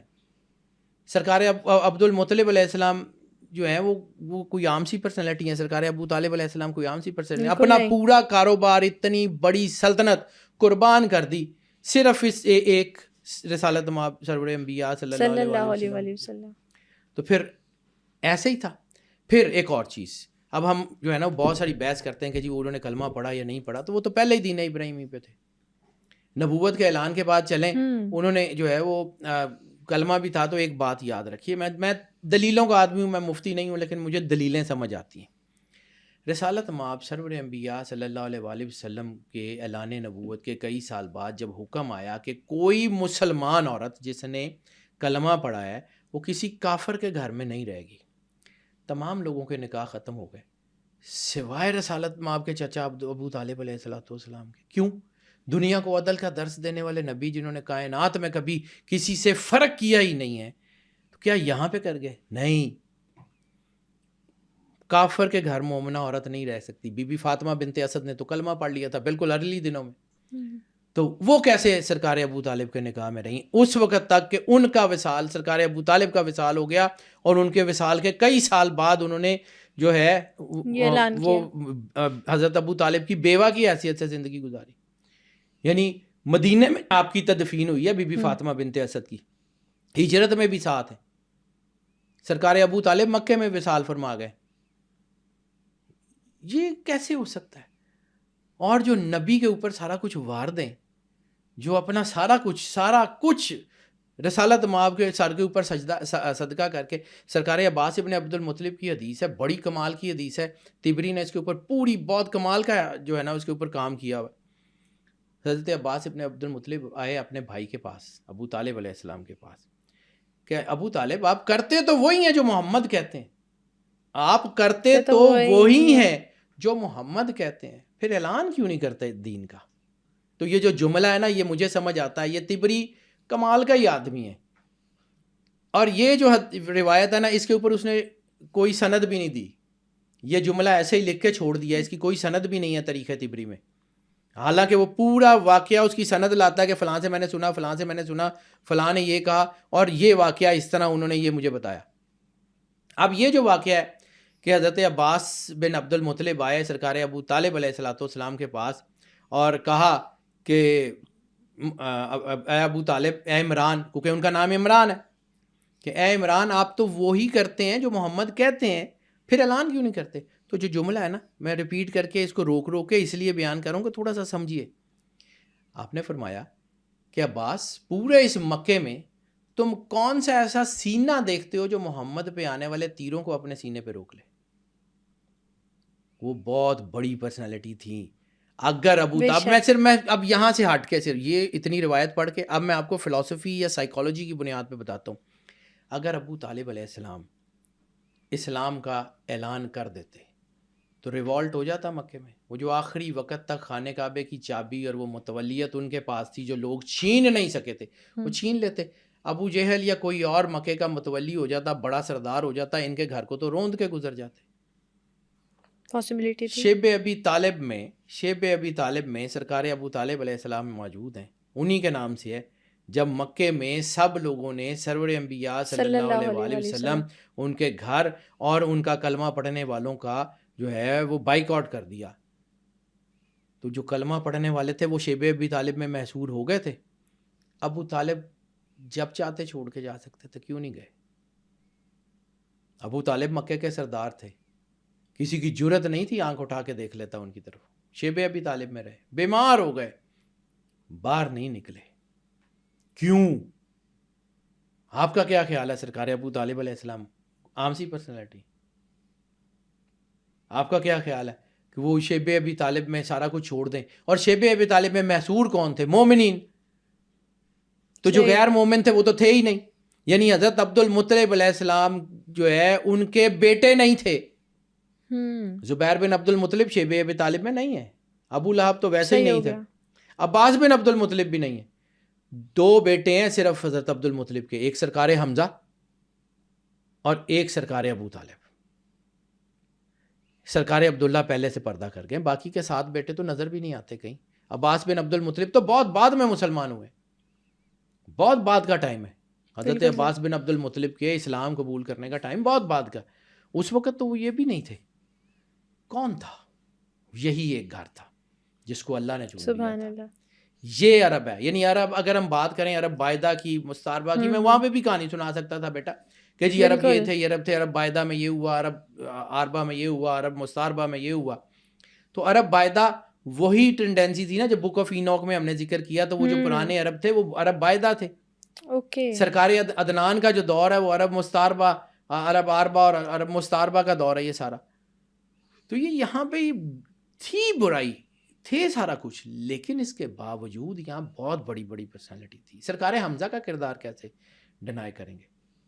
سرکار حمزہ جو ہیں وہ مطلب عرب کے سردار تھے نا، وہ بھی تو سردار زادے تھے، ان کو بھی. اور دنیا میں حضرت حمزہ کی دھاک تھی، وہ جو ہے وہ واقعی اسد اللہ تھے، وہ واقعی بہت بڑے دلیر تھے. اس لیے تو ساری دنیا، یعنی جب پہلی جنگ ہوتی ہے بدر کی، تو جتنے لوگ جو ہیں وہ سارے قتل ہوئے یا مولا علی یا حضرت حمزہ، انہی کے لوگوں سے. اسی لیے تو لڑائی تھی، بندے ہی انہوں نے مارے تھے. لڑائی انہوں نے بندے مارے تھے، کافر مارے ہی انہوں نے تھے. تو جس کا کوئی باپ مارا تھا، جس کا کوئی چاچا مارا تھا، وہ سارے دشمن تھے ان کے. علی علیہ الصلوۃ والسلام کے گھر کی دشمنی کی وجہ یہ تھی کہ بندے مارے تھے انہوں نے. اور عرب کی سرزمین بھی تو خاص تھی نا، اس لیے تو وہاں پہ نبی کریم صلی اللہ علیہ وسلم کو بھیجا گیا. سرزمین شروع سے چنی ہوئی تھی. یعنی آدم علیہ السلام اور حضرت اماں حوا کا جو ملن ہوا ہے دنیا میں، وہ جبل رحمت پہ ہوا ہے نا. ایسے ہی ہے. میدان عرفات اس وقت بھی موجود تھا، مینا اس وقت بھی موجود تھا. حضرت ابراہیم علیہ السلام نے حضرت اسماعیل کو ذبح کہاں کیا تھا، وہ جو قربانی کی جگہ تھی وہ بھی موجود تھی. ایک ایک چیز تو ہماری وہاں پہ موجود. یہی علاقہ تھا نا جو مقدس تھا، یا بیت المقدس مقدس تھا، ایسے ہی ہے، یا یہ مکہ مقدس تھا. اور اس کی امپورٹنس کی وجہ سے اس پہ تہمات تھیں. اسی طرح بیٹا یہاں پہ دیکھو ایک چیز یاد رکھو، سائنس بھی اور سوسائٹی بھی اور ہر چیز، یہ بات ہے کہ جہاں ایکشن ہوگا وہاں ری ایکشن ہوگا. جہاں پر پازیٹیوٹی زیادہ ہوگی نا وہاں پہ نیگیٹیوٹی پورا زور مارے گی. ٹھیک ہے. شیطان نے بھی اس علاقے میں سب سے زیادہ زور مارا تھا نا جہاں پہ اس کو پتا تھا کہ آخری نبی نے ظہور کرنا ہے. جب ہم بات کر رہے تھے وہ کالکی کی اور سرور انبیاء صلی اللہ علیہ وسلم کی، تو بھگوان رام نے بھی تو کہا تھا نا کہ وہ پیدا ہوگا کھجوروں والی زمین میں، دنیا کے سب سے بڑے کالے پتھر کے مندر کی طرف. اگر 4000 سال پہلے، رسالت مآب کے 4000 سال پہلے بھگوان رام کو یہ بات پتا تھی تو باقی طاقتوں کو نہیں پتا تھی. یہ ہم لوگ نا ہمیں سمجھ نہیں آتی. دیکھیں نا چمگادڑ کو اگر سورج نظر نہیں آتا تو چمگادڑ کی آنکھ کا قصور ہے نا. سورج تو ہے، آپ نہیں دیکھتے، آپ نہیں پڑھتے، آپ نہیں سوچتے، تو اس میں کسی کا کیا قصور؟ اور جیسا کہ جو آپ نے بتایا تھا کہ لاسٹ سیویئر کے بارے میں، تو یہ بھی ہندوازم کی بکس میں یہ بھی تو کہا جاتا ہے کہ جو ان کا لاسٹ سیویئر ہوگا وہ بھی عرب کے علاقے میں آئے گا، امام مہدی علیہ الصلوۃ والسلام. انہوں نے بھی وہیں سے آنا. تو یہی ہے نا سرور انبیاء صلی اللہ علیہ وآلہ وسلم. وہ جو کال کی بک ہے اس میں بھی تو اس کا ذکر ہے کہ وہ آخری نبی سرور انبیاء صلی اللہ علیہ وآلہ وسلم وہ لے آئے ہیں. یعنی جب سرور انبیاء صلی اللہ علیہ وآلہ وسلم سے یہ کہا گیا کہ یا رسول اللہ قیامت کی سب سے بڑی نشانی کیا ہے، تو آپ نے فرمایا قیامت کی سب سے بڑی نشانی میں ہوں. میرے آنے کے بعد قیامت کا انتظار کرو کیونکہ میں آخری نبی ہوں اور قرآن آخری کتاب ہے. بالکل تو بیٹا یہ تو فیصلہ ہو گیا ہوا ہے. یہ عرب کا معاشرہ انہی ہستیوں کی وجہ سے روشن تھا. سرکار عبد مناف، سرکار عدنان، وہ جد جو ہیں رسالت مآب کے، اور پھر ان کے بعد پھر ایک بہت پرومیننٹ پرسنالٹی عبد مناف، پھر ان کے بعد سرکار ہاشم، پھر سرکار عبد المطلب علیہ الصلوۃ والسلام، پھر سرکار ابو طالب علیہ الصلوۃ والسلام. اب جب ابو طالب علیہ السلام کے ہاتھ میں حضرت عبد المطلب نے رسالت مآب کی بازو پکڑائی ہے، ٹھیک ہے، تو جملے کیا ہیں؟ میں تو تاریخ کو اس طرح پڑھتا ہوں، میں تو ایک ایک جملے کو پڑھتا ہوں پھر سمجھنے کی کوشش کرتا ہوں کہ اس کا مطلب کیا ہے. آپ نے جب بازو پکڑائی ہے سرور انبیاء صلی اللہ علیہ وآلہ وسلم کی، سرکار ابو طالب علیہ الصلوۃ والسلام کے ہاتھ میں، دادا نے اپنے پوتے کی بازو جو ہے وہ اپنے بیٹے کے ہاتھ میں پکڑائی ہے، چچا حضرت ابو طالب کے ہاتھ میں، کہا ہے میں اللہ کی 2 امانتیں، امانتین، 2 امانتیں تمہارے سپرد کر رہا ہوں. پکڑا تو صرف سرور انبیاء صلی اللہ علیہ وآلہ وسلم کا بازو رہے تھے، دوسرا کون تھا؟ سوال 2 امانتیں. تو سرکار عبد المطلب علیہ السلام کو یہ بھی پتا تھا کہ خانے کعبے میں کس نے ظہور کرنا اور کس نے رسالت کی مدد کرنی. وہ جو کال کی اوتار میں تھا کہ اس کا ایک مددگار خانے کعبے کے دیوار کے اوپر معجزہ کر کے ظاہر ہوگا. ایسے ہی ہے. ٹھیک ہے، وہ حضرت عبد المطلب کو پتا تھا کہ اللہ کی 2 امانتیں تیرے ہاتھ میں دے کے جا رہا ہوں، اس کی حفاظت کرنا. بی بی آمنہ سلام اللہ علیہا کو پتا تھا کون پیدا ہوا. تو حضرت علی کی ولادت بھی تو معجزہ ہے. ایسے ہی بیٹا، یہ سارے ہی معجزے ہوتے ہیں، یہ سارے معجزے ہیں. آپ کا کیا خیال ہے کہ یہ ویسے پیدا ہوتے ہیں جیسے ہم لوگ پیدا ہوتے ہیں؟ بالکل نہیں. اور اگر یہ ایسی ولادت ہوتی تو خانہ کعبہ پاکیزگی کا گھر ہے. بالکل ایسے. اور پھر بی بی آمنہ سلام اللہ علیہا کا کیا جملے ہیں کہ جب رسالت مآب دنیا میں تشریف لائے تو میں نے سجدہ کیا اللہ کی بارگاہ میں. ٹھیک ہے. اور حضرت فاطمہ بنت اسد خانہ کعبے میں 3 دن تک مقیم رہی ہیں، اور آپ نے کہا کہ میں خانہ کعبے میں عبادت کرتی رہی ہوں اور میرے ساتھ فرشتے اور جو ہے وہ حوریں وہ اللہ کی تقدیس بیان کرتے رہے خانہ کعبے کے اندر. انہوں نے بڑی کوشش کی خانہ کعبے کا دروازہ کھولنے کی، وہ قدرت تھی، اس نے روکا ہوا تھا. بیٹا یہ خانہ کعبہ کوئی عام سی چیز ہے، اس کے اوپر لوگوں کی مرضی سے کام ہوتا ہے. وہ جس کا گھر ہے وہ ہاتھیوں سے بچا لیتا ہے، تو یہ ان چیزوں سے بچا نہیں سکتا. مشیت الہی ہے. مولا علی علیہ الصلوۃ والسلام کا ظہور جو ہے وہ خانہ کعبے میں رکن یمانی آج بھی موجود ہے. خانہ کعبے میں جو ہے وہ لوگ جاتے ہیں، رکن یمانی آج بھی موجود ہے کہ کیا ہے. یہ کائنات کا کوئی عام سا گھر ہے، یہ کوئی چھوٹا سا گھر ہے، یہ کوئی ہمارے جیسے لوگ ہیں. یعنی سرور انبیاء صلی اللہ علیہ وآلہ وسلم انا بشر مثلکم، بالکل ٹھیک ہے، اس میں کوئی شک نہیں ہے. لیکن کیا جب صحابہ کرام نے 15 دن کا روزہ رکھنے کی کوشش کی، جیسے سرور انبیاء غار حرا میں چلے جاتے تھے یا کہیں تو بے ہوش ہو گئے، تو آپ نے کہا کہ تم مجھ جیسے نہیں، تم ایسے روزے نہ رکھا کرو، مجھے تو میرا اللہ کھلاتا پلاتا. پھر اسی طرح مولا کائنات کا ایک جملہ ہے، جب لوگوں نے جو ہے وہ کچھ سوال کیے تو مولا کائنات نے کیا فرمایا تھا؟ سنو، ہم تمہارے جیسے نہیں، نہ ہم تمہاری طرح پیدا ہوتے ہیں نہ ہم تمہاری طرح مرتے ہیں. تم نجاست کے ڈھیر سے جنم لیتے ہو، ہم جنم دیتے ہی نماز پڑھنے والیوں کی اولاد. تو سبحان اللہ، اگر یہ اسی طریقے سے پیدا ہوتے تو پھر تو نماز نہیں ہوتی. ایسے ہی ہے، بالکل ایسے. ٹھیک ہے. اور وہ جو جملہ ہے کہ جب مولا کائنات جو ہے وہ دنیا میں ظہور کیے تو اس وقت جو ہے وہ دن چڑھنے کا وقت تھا، اس وقت نماز تو فرض نہیں ہوئی تھی. لیکن جب بی بی فاطمہ بنت اسد کے وہ جملے ہیں سلام اللہ علیہا کے کہ جب وہ دن چڑھنے کا وقت تھا تو جب جو ہے وہ دن چڑھنے کے وقت میں نے اللہ کی بارگاہ میں شکرانے کی عبادت کی. شکرانے کی عبادت کیا تھی؟ وہ سجدہ شکر تھا خانہ کعبے کے اندر. یہ جو ہے یہ کائنات کے ڈگنیٹیئرز یہ ہمارے جیسے ہیں یا ہم ان کے جیسے ہو سکتے ہیں؟ ہماری کیا اوقات ہے؟ یہ نور ہے، اللہ کے خاص چنے ہوئے لوگ ہیں. انا و علیوں میں نور واحد، یہ نور ہے. یہ کائنات کے جو ہے وہ ایسے ہی ان کے سارا کچھ ہے. یہ تو اپنے وہ جو ہے وہ لباس بشریت پہن کے آ جاتے ہیں نیچے، ان کی مرضی ہے ہمارے ساتھ، ورنہ یہ مالک ہیں. ہماری کیا اوقات حیثیت ہے؟ ہم عرب کے معاشرے کو ان کے پڑھے بغیر نہیں پڑھ سکتے. ہم اگر ادھر ادھر کی کہانیوں میں گھسے رہیں گے کہ جی عرب یہ کرتے تھے، ٹھیک ہے کرتے تھے، چور تھے، ڈاکو تھے، لڑائی تھی، لیکن اس میں بہت اچھے لوگ بھی تھے. ان کو کیسے ہم نکال دیں؟ ان کو کیسے ہم ڈینائی کر دیں؟ ان کو کیسے ہم یہ چھوڑ دیں کہ جی وہ یہ جو ہے نا وہ ان کی پرسنالٹیز نہیں تھی؟ سرکار حمزہ علیہ الصلوۃ والسلام کا کردار کیسے ہم جو ہے وہ ڈینائی کر سکتے ہیں؟ وہ سرکار حمزہ علیہ الصلوۃ والسلام، یہ چند دن پہلے کی خبر تھی کہ ان کے جو ہے وہ جسم اتھر کو نکالا گیا تو وہ تھا. تم مالکوں کے ایسے ہی نکلتے ہیں، بالکل ایسے ہی. ہماری تو ڈیکمپوزیشن 24 گھنٹے میں جو ہے وہ ختم ہو جاتی ہے، ہمارے تو 15 دن بعد لاشیں نہیں ملتی. تو وہ مالک ہیں تو ان کی جو ہے نا وہ اسی طرح ہے نا. اس سے پہلے جو ہے محلہ بنی ہاشم میں جو ہے وہ نکلی تھی، جب محلہ بنی ہاشم کو مسمار کیا جا رہا تھا، جب خانہ کعبے کی توسیع ہو رہی تھی، تو وہاں سے جو ہے وہ کہتے ہیں کہ وہاں پہ جو حضرت بی بی خدیجہ کا گھر تھا، ان کے گھر کے ساتھ ایک مزار تھا، وہاں پہ کوئی قبر تھی. تو جب اس کو کھولا گیا تو اس کے اندر سے ایک پرانا جسم تھا. کس کا تھا؟ جب کھولا تو پورے مکے میں خوشبو تھی، پتہ نہیں کون تھی، آج تک تو نام بھی نہیں پتا.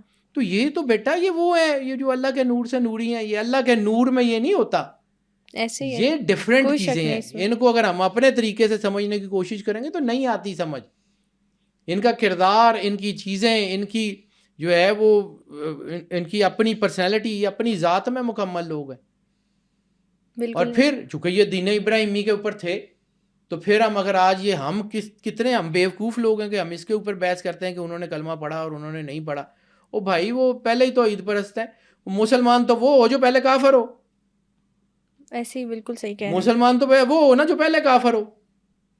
اسلام تو جو ہے وہ انہی کے گھر کا ہے. سرور انبیاء صلی اللہ علیہ وآلہ وسلم نے کلمہ پڑھا، آپ نے پڑھ لیا. اور جو میں نے آپ کو بات کی ہے میری سائیکالوجی کی بنیاد پہ، میں چونکہ عالم نہیں ہوں، مفتی نہیں ہوں، میں اس کے اوپر فتویٰ نہیں دے رہا، نہ میں دینا چاہتا ہوں. لیکن بیٹا اگر وہی جہاں سے بات چھوڑی تھی کہ اگر ابو طالب علیہ السلام کی جگہ پہ کوئی اور سردار مکے کا آ جاتا تو اسلام اتنا پختہ ہو جاتا. یعنی اس وقت تک ابو طالب علیہ السلام ایک قلعے کی طرح رسالت مآب کے پیچھے کھڑے رہے، جس وقت تک اسلام کا پودا اتنا مضبوط نہیں ہو گیا کہ اب اس کو اکھاڑا جانا ممکن نہیں تھا. ٹھیک ہے. اسی طرح بی بی خدیجہ الکبریٰ سلام اللہ علیہا کا جو مال ہے وہ کس طرح دین کے اوپر خرچ ہوا. یعنی اتنی بڑی امپائر وہ پوری کی پوری 3.5 سال شیب ابی طالب میں ختم ہو گئی. کیسے؟ اور اس وقت جو بڑے لوگ تھے وہ جتنے سارے بھی تھے ان میں سے کوئی ایک بندہ جو ہے وہ جو حضرت عبد المطلب کی اولاد میں سے ہی کسی نے آ کے کہا کہ بھائی ابو طالب آپ کے بچے بھوکے ہیں، آپ کے پاس کھانا نہیں ہے، آپ کے بچے چھال لکڑی کے پتے اور یہ کھا کے گزارا کر رہے ہیں، یہ ہماری طرف سے لے لیں. اس وقت تو بھائی بھی کوئی نہیں آیا. کون تھا؟ حضرت حمزہ علیہ الصلوۃ والسلام کو آ کے کسی نے کہا ہو کہ جی یہ پکڑیں یہ گندم یا آٹا یہ ہماری طرف سے لے لیں. وہ تو سارے مقاطع قریش کے ساتھ بندے ہوئے کہ جی ہم نہ وہ تو قریب نہیں آتے تھے. بیٹا یہ جنہوں نے قربانیاں دی ہیں ان کی قربانیاں، ان کا دین ہم بھول جائیں صرف اس لیے کہ آج ہمیں پڑھایا جاتا ہے کہ یہ شیعوں کے ہیں، یہ سنیوں کے ہیں، یہ فلاں کے ہیں. نہیں بیٹا، اسلام جو ہے وہ رسالت مآب کا دین ہے. رسالت مآب سے محبت کا معیار صرف سرور انبیاء صلی اللہ علیہ وآلہ وسلم. دشمنی کی بنیاد بھی سرور انبیاء صلی اللہ علیہ وآلہ وسلم، دوسرا کوئی نہیں ہے، بالکل ان کے علاوہ کوئی ہے ہی نہیں. تو جنہوں نے ساری زندگی، یعنی حضرت ابو طالب علیہ السلام اتنے بڑے باپ کے، اتنے بڑے رئیس کے بیٹے، رسالت مآب 6 سال یا 7 سال یا 8 سال کی ایج ہے، شام میں جب لے کے گئے ہیں تو وہیں سے واپس آ گئے، شام تک نہیں گئے، راستے میں اپنا مال لوگوں کو دیا اور خود واپس مکے آ گئے. اس کے بعد ساری زندگی مکے سے نکلے نہیں. لیکن مکے کے سردار ہیں، لوگوں کو تجارت کے لیے بھیجتے ہیں، اس سے جو منافع ہوتا ہے اس سے گھر چلتا ہے. وہ جو خود اتنے بڑے سردار تھے خود کبھی تجارت کے لیے گیا ہی نہیں. بالکل ٹھیک ہو گیا سر، تھینک یو سو مچ. جو آج کے ایپیسوڈ ہے نا اس میں آپ نے اسلام سے پہلے عرب کے کیا حالات تھے، کیا سویلائزیشن تھی ان کی، کون کون سے قبیلے تھے، فیمس پرسنالٹیز کون سی تھی، وہ پرسنالٹیز جن کا آج کی نوجوان نسل کو پتہ ہونا بہت ضروری ہے. ان کی لائف کے بارے میں آپ نے بتایا، ان کے معجزات کے بارے میں آپ نے بتایا. Thank you so much for coming. آج کے ایپیسوڈ میں ہم نے اسلام سے پہلے عرب کی ہسٹری پر بات کی. آپ نیکسٹ ایپیسوڈ کس ٹاپک پر دیکھنا چاہتے ہیں ہمیں کامنٹ سیکشن میں ضرور بتائیے گا. بہت جلد ایک نئی ایپیسوڈ کے ساتھ حاضر ہوں گے. ٹل دین اسٹے ٹیونڈ.